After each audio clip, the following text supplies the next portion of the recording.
Ever read something in the Bible that made you pause? Like, wait, what?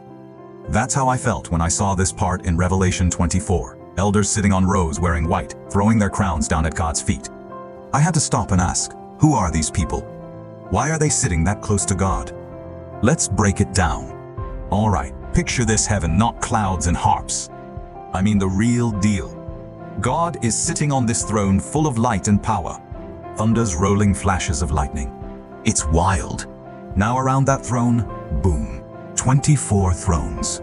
And on them 24 elders.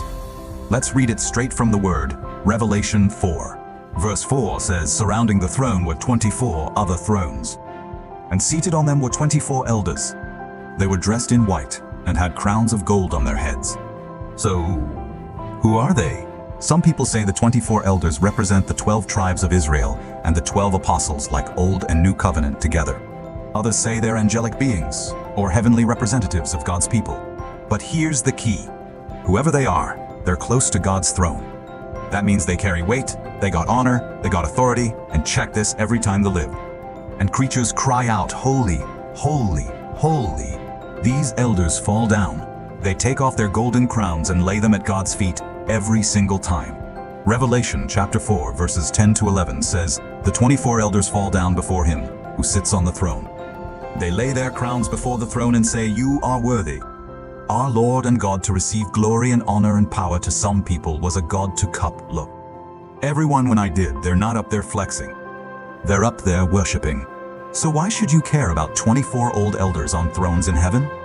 Because they show us what real worship looks like. They're in heaven. They got thrones, they got crowns. But the moment God shows up, they drop everything.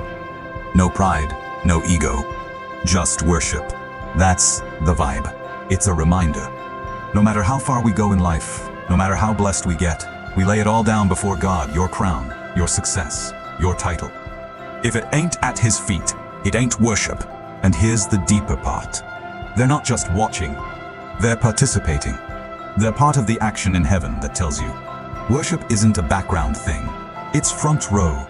So the next time you're worshiping, whether at church, in your room, or walking down the street with headphones on, remember those 24 elders? They didn't wait for a perfect song or a good mood.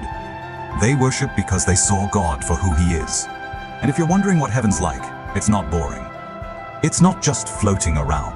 It's full of purpose, full of glory, full of people who lay down their lives and now sit in the presence of the King of Kings. And guess